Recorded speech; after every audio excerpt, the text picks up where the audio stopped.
Homeopatia, Organon da Arte de Curar, de Samuel Hahnemann. Nós estamos na introdução no item 10. Deixando de levar em consideração que talvez jamais houvesse sequer uma só gota de sangue a mais no corpo humano vivo, a velha escola, contudo, considerava a suposta pleitora de sangue como causa material e principal das hemorragias e inflamações, que deve afastar e suprimir, com aberturas na veia, ventosas escarificadoras e sanguessugas. Sem comentários, né? E nós sabemos que hoje, graças a Deus, não tem mais isso, já é uma grande vitória para nós. Eis o que ela considerava um procedimento racional, uma cura causal. Nas febres inflamatórias gerais e nas pleurisias agudas, ela considera, aliás, a linfa coagulável do sangue, ou o que se chama couro, como a matéria peccans, que se esforça por expulsar através de reiteradas sangrias, deixando de levar em conta o fato de que a mesma, não raro, tornava-se mais espessa e mais densa a cada nova emissão de sangue. Quanto mais se tirava sangue, mais complicava a vida da pessoa, e custaram entender isso. Desse modo, ela derrama sangue se a febre inflamatória deixa de ceder, muitas vezes até a morte iminente do doente, com o objetivo de fazer desaparecer o couro ou a suposta pleitora, sem suspeitar sequer que o sangue inflamado é exatamente apenas um produto da febre aguda. Quando a gente olha para trás, em tudo, em todas as ciências, a gente vê que as pessoas cometeram muitos erros. A gente vê que as pessoas desenvolveram teorias muito absurdas. Mas sempre tem aquela misericórdia, aquela pessoa que vem, em nome da misericórdia divina, ajudar a humanidade a se transformar, a se melhorar. E Hahnemann foi um desses anjos celestes que veio à Terra. Hahnemann, esse ser maravilhoso, que, tomado de extrema compaixão pelas dores humanas, aceitou essa árdua missão. Árdua porque foi perseguido, porque passou por vários momentos muito difíceis, mas deixou para nós essa arte de curar, essa ciência divina por excelência, que nos leva a todos a nos desenvolver melhor qualidade de vida, que nos ajuda a ter melhor saúde. Quem realmente compreende a homeopatia não procura por outra terapia. Então nós temos que procurar desenvolver nosso sentimento de compreensão, de compaixão para com a humanidade. Para que a gente possa entender que as pessoas são muito mais doentes do que más. Para que a gente possa entender que as pessoas precisam muito mais de ajuda do que se imagina. E é assim, com esse entendimento, que nós vamos fazer com que todos nós possamos estar melhorando, todos nós possamos estar nos aperfeiçoando ao longo da nossa existência. E é por isso que a gente dedica tanto tempo a estudar a homeopatia, a refletir a homeopatia e a compartilhar com vocês a homeopatia. Apenas um produto da febre aguda, da irritação inflamatória mórbida imaterial dinâmica, sendo esta última a causa da grande turbulência que ocorre no sistema vascular e que pode destruir com uma dose mínima de um medicamento homeopático homogêneo, por exemplo,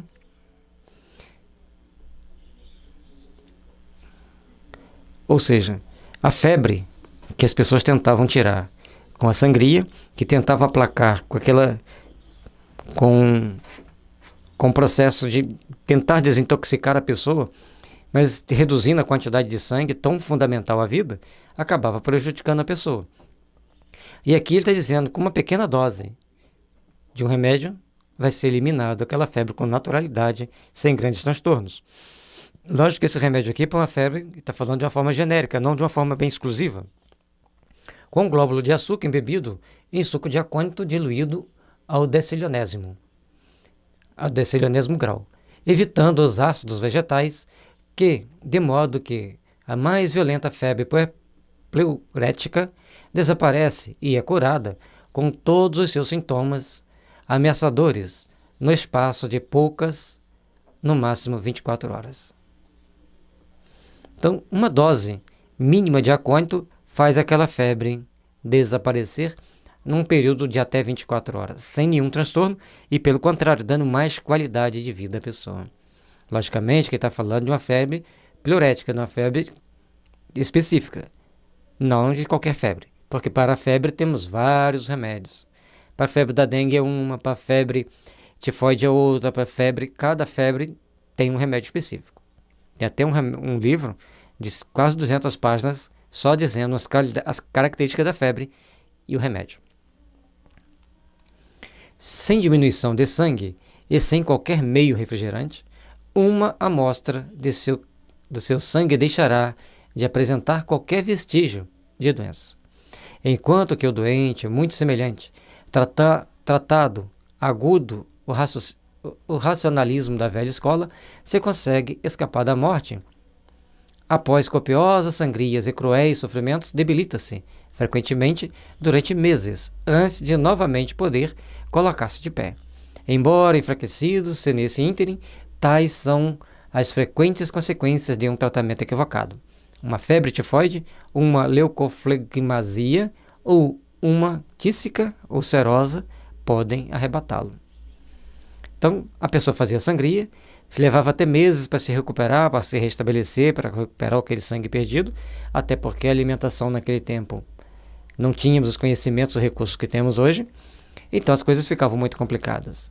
E pequenas doses de homeopatia resolviam o problema facilmente e de forma muito rápida. Aí ele ainda coloca quem houvesse sobrevivido, né? Porque lógico, você faz uma sangria quando quer, como que você vai sobreviver a uma sangria?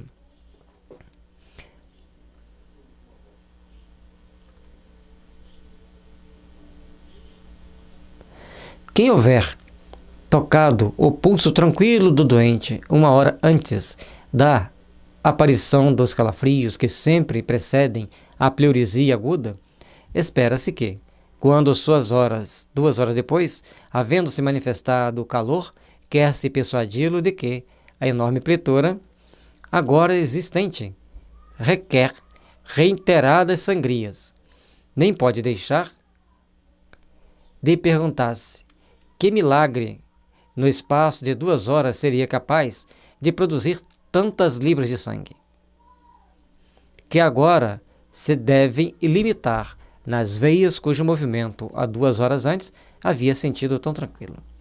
Então, o trabalho de procurar entender o adoecimento, como Hahnemann procurou entender naquela época, vendo que as coisas não eram bem daquele jeito e que as condições de saúde tinham que ser restabelecidas, interferindo dinamicamente no processo. Que as condições de saúde tinham que ser restabelecidas, procurando, da melhor forma possível, trabalhar o sentimento da pessoa através dos remédios mais apropriados. E também, cada remédio diluído aumenta a nossa intensidade psíquica, a radiação da aura, nos criando, principalmente o acônito, criando uma proteção psíquica para a pessoa. Nem sequer um quentin de sangue pode circular em suas veias a mais do que quando ele gozava de boa saúde, ou a mais do que ele possuía há 2 horas. Ou seja, não é de reduzindo ou aumentando a quantidade de sangue que vai fazer a pessoa melhorar numa situação daquela dali, mas sim dando o remédio certo. Assim, o alopata daquela época, através de suas sangrias, pensa em subtrair ao doente afetado, por uma febre aguda qualquer, excesso de sangue, já que o excesso é inexistente, mas o priva de quantidade normal de sangue indispensável à vida e ao restabelecimento da saúde e, consequentemente, das forças. Uma grande perda que o poder do médico é incapaz de reparar. Então, naquele momento, quando tirava seu sangue, a pessoa ficava muito debilitada. E por ficar debilitada, vinha-se logo os problemas decorrentes de estar com menos sangue do que o necessário. E, todavia, ele imaginava ter realizado um tratamento de acordo com seu equivocado lema, causam tolli, enquanto que, nesse caso, uma superabundância de sangue inexistente deixa de ser a causa mórbida. Naquela época, Hahnemann já entendeu isso. E ao entender isso, ele passaram a vê-lo como uma pessoa muito estranha, que cometia o absurdo de ir contra as ideias vigentes. E Jung tem uma frase interessante: só louco vai contra as ideias reinantes daquele momento. E tem que esperar o momento certo e entrar com as ideias que você vê que são mais coerentes. Mas tem pessoas que eles têm uma energia psíquica maior para enfrentar essas adversidades. Somente almas bem preparadas vão conseguir ir contra as ideias reinantes e conseguir impor as ideias que precisam ser colocadas conforme a missão que eles têm para cumprir na Terra. Então nós vamos ver Paulo de Tarso, mais tarde ele reencarna com Martim Lutero, e Hahnemann, Kardec, que são pessoas que foram contra as ideias imanentes, mostrando novas possibilidades em áreas melindrosas como saúde e religião, e colocar uma nova verdade. Nem todos eles foram unânimes, nem são unânimes até hoje, e vão levar um bom tempo para que as pessoas entendam as missões de cada um. Mas, lembrando que sempre os adoecimentos têm uma causa dinâmica, está na estrutura psíquica e não física. Mas a única e verdadeira causa mórbida era a irritação mórbida dinâmica do sistema sanguíneo, como o prova a cura rápida e duradoura da febre inflamatória geral, que se obtém com a administração de 1 ou 2 doses incrivelmente ínfimas de suco de acônito que removem homeopaticamente tal irritação e em todos os casos semelhantes. Então, nós vamos ver que a febre pode ser tratada com acônito. Logicamente que não será todas as febres que serão tratadas com acônito, mas, no caso que ele está dizendo aqui, esse tipo de febre específica está tratada com acônito com sucesso. E quando a pessoa tem, por exemplo, dengue, e se trata com homeopatia, ele vai ter 1 ou 2 dias assim bem sofridos, mas é 1 ou 2 dias. E a maioria das vezes, mesmo nesses 1 ou 2 dias, ele continua trabalhando. Ao passar aquela situação, ele recupera suas plaquetas, recupera o vigor, fica mais corado, mais disposto, com mais saúde. Então, tratar-se com homeopatia tem seus benefícios. Basta saber usar a homeopatia. A velha escola tampouco acerta quando trata de inflamações locais com sangrias locais, principalmente com as aplicações copiosas de sanguessugas, como a nova mania de Bussais. Graças a Deus que não existe isso mais na nossa época. Naquela época, você imagine você estar lá doente e colocar um monte de sanguessuga para sugar seu sangue. Devia ser uma situação bem catastrófica, bem assustadora. O alívio inicial, que daí se segue, é contraproducente. E o cliente fica absolutamente impossibilitado de ser coroado por uma cura rápida e perfeita. A debilidade e o estado enfermiço da parte assim tratada e também, muitas vezes, de todo o resto do corpo são, aliás,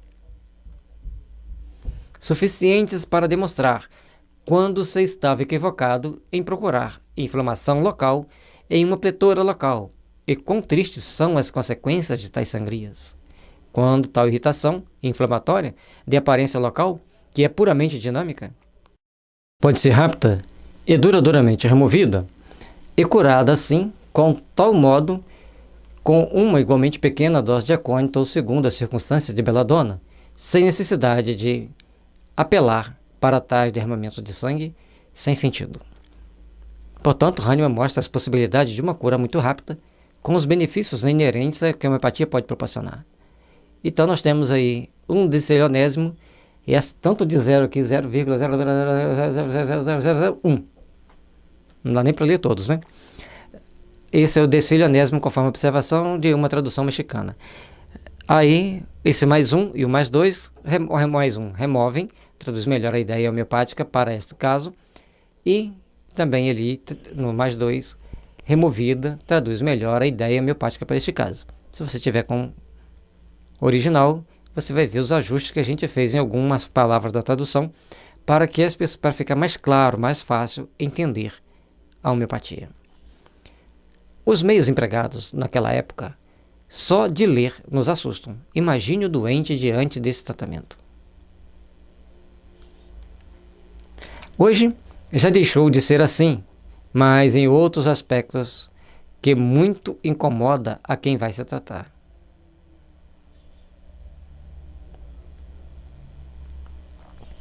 Com homeopatia, a pessoa apresenta melhoras rápidas e duradouras, sem passar por situações constrangedoras. Apenas pode ocorrer alguma exoneração momentânea que fortalece os órgãos mais importantes, e após passar esta fase, a pessoa recupera a saúde por um bom tempo, e quiçá para sempre. Então, cada etapa do tratamento, cada momento do tratamento tem uma característica, tem uma caracterização, que vai nos levar a desenvolver e aperfeiçoar a nossa saúde por mais tempo. Se o remédio foi bem empregado, foi empregado segundo os parâmetros estabelecidos por Hahnemann.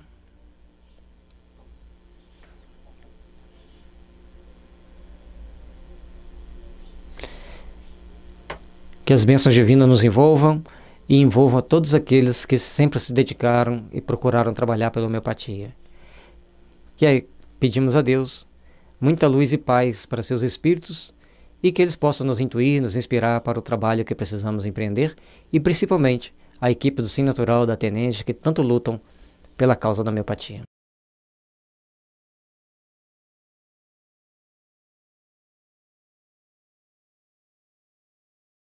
Homeopatia, o organão da arte de curar de Samuel Hahnemann. Nós estamos na introdução, na parte 11. E, sobretudo, a hipótese mais aceita pela escola comum, até os dias recentes, quisera eu ser impossibilitado de dizer recentíssimo, era das substâncias morbíficas e das acridades, ainda que tão sutilmente imaginadas, que deveriam ser retiradas do sangue e vasos linfáticos através da transpiração pelos órgãos urinários ou mesmo através das glândulas salivares. Então, eram processos que as pessoas tomavam com os remédios para eliminar determinadas substâncias pelos mais variados mecanismos, mas sempre de uma forma que lhe causava sofrimento, que lhe causava incômodos. Então, isso para o Hahnemann era terrível. Do peito pelas glândulas traqueais e branquiais, como expectoração, do estômago e do tubo intestinal, pelo vômito e pelas evacuações intestinais, a fim de que o corpo pudesse ser expurgado da causa material que provocava a doença, realizando assim um radical tratamento causal. Logicamente, que ainda nos tratamentos homeopáticos podem produzir, por algum momento, naturalmente, pela necessidade da pessoa se melhorar, esse tipo de reação. Mas não é o nosso objetivo causar esse tipo de reação. Através de incisões no corpo, do corpo doente, que transformava em úlcera crônica, introduzindo durante anos substâncias estranhas, cautérios, sedentos, ele pretendia extrair a matéria pecans do corpo, sempre e apenas dinamicamente, doente, como se faz com a borra dos barris, abrindo-lhe um escoador. Fazia o corte para tentar tirar aquilo que estava doente e não conseguia-se. Graças a Deus ninguém faz mais isso, né?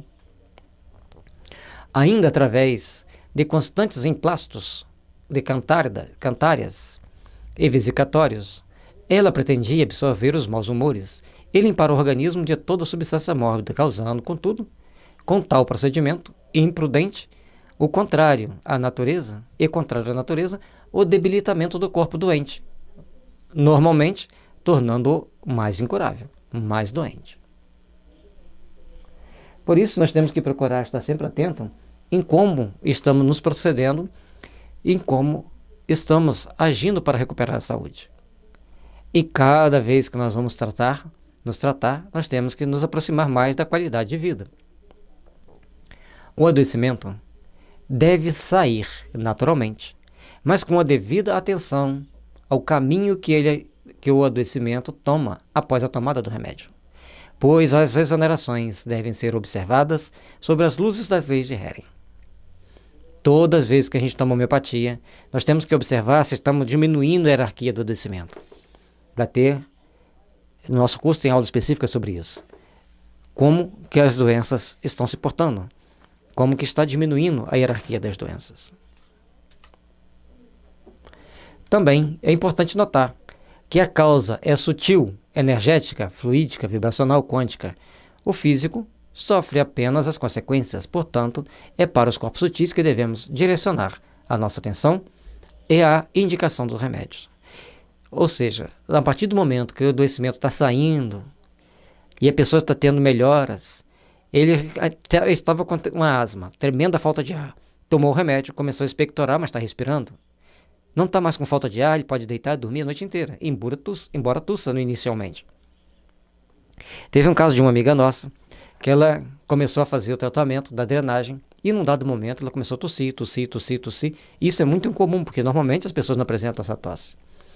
E os vizinhos, ela mora na cidade interior, os vizinhos, os amigos, não, você tem que tomar alguma coisa. Eles davam tintura de saião, tintura disso, tintura de agrião, e ela ia guardando aquilo tudo em casa. Ficava quietinha, falava que não tinha passado, mas primeiro ela falava que não ia tomar, a pessoa insistia, ela guardava e falava que não tinha passado.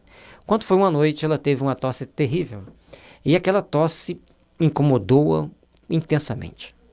E num dado momento, ela tira uma bola escura, mal cheirosa, que parecia uma bolinha cheia de cabelo, e ela nunca mais teve problema respiratório.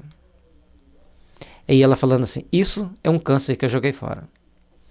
Pena que ela não fotografou, ela não guardou num vidrinho com álcool, porque sempre que a pessoa tem uma exoneração de alguma coisa estranha, é importante que bota no vidro, tampe com álcool, tampe bem tampado, bem lacrado e guarde. Aí a gente vai ver aquilo ali e vai falar, poxa vida, o que era isso? Não vamos saber, basicamente não vamos saber. Mas nós vamos entender que tem coisas muito estranhas no nosso organismo que nos adoecem, que nos provocam determinados distúrbios e que isso provavelmente é o que vai nos matar. E a homeopatia, como um remédio divino, ela tem a possibilidade, a força necessária de nos ajudar a tirar essas substâncias para fora e eliminar esse mal do nosso organismo.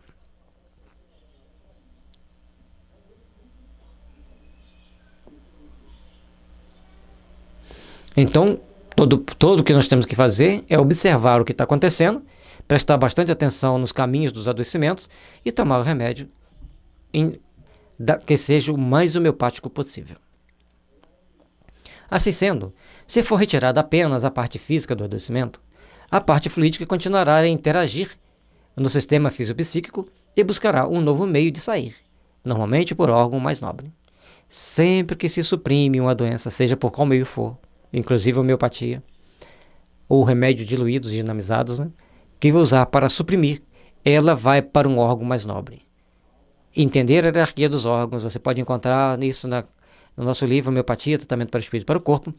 E a hierarquia dos órgãos é de suma importância para que você entenda como está ocorrendo a cura. A hierarquia segue-se a cura, sim.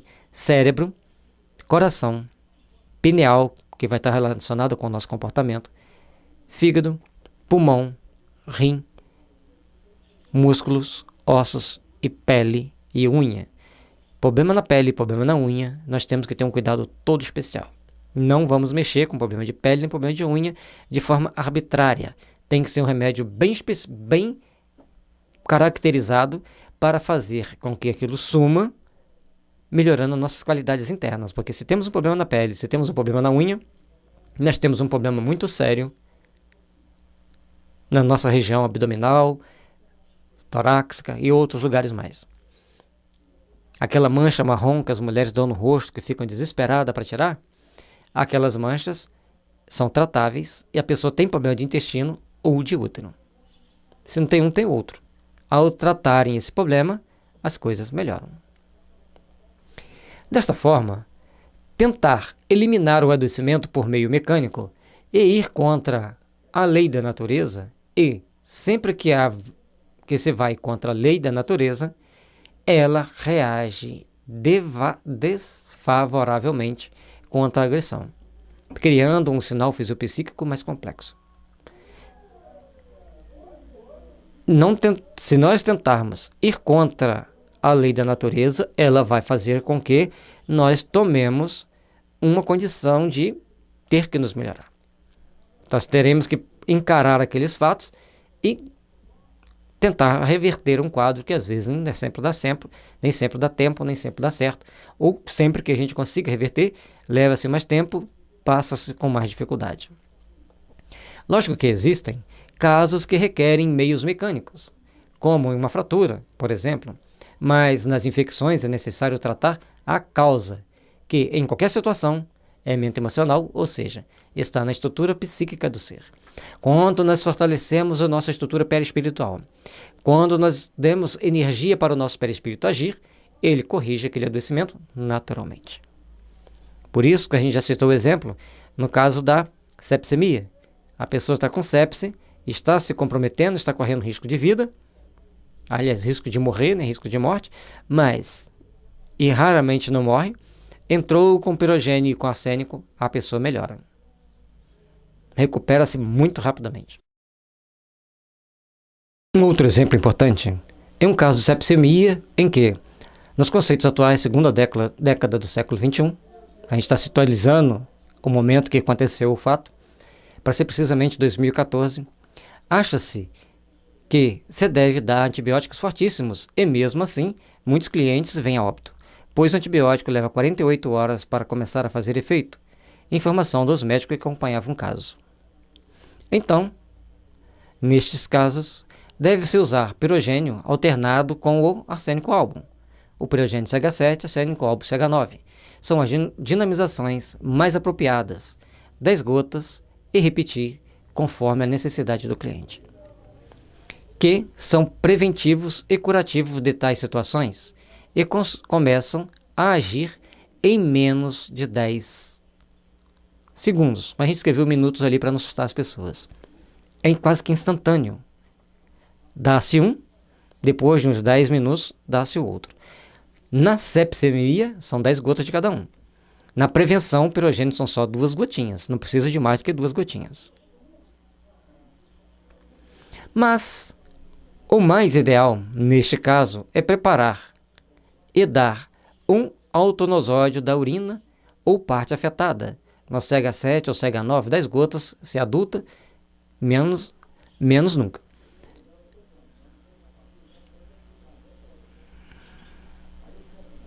A menos, quer dizer, nunca, do sangue, que terá um efeito praticamente imediato. Se deve usar o antibiótico ou não, quem deve decidir é o médico alopata. Então, nós estamos citando um caso de sepsemia. Nós tivemos, infelizmente ou felizmente, eu não sei, a oportunidade de acompanhar um caso de um familiar que entrou em sepse a partir de uma impactação de uma pedra dos rins que desceu, impactou, não passava nada. O rim chegou a 2,5 vezes mesmo ao tamanho normal, e essa pessoa entrou em sepsemia.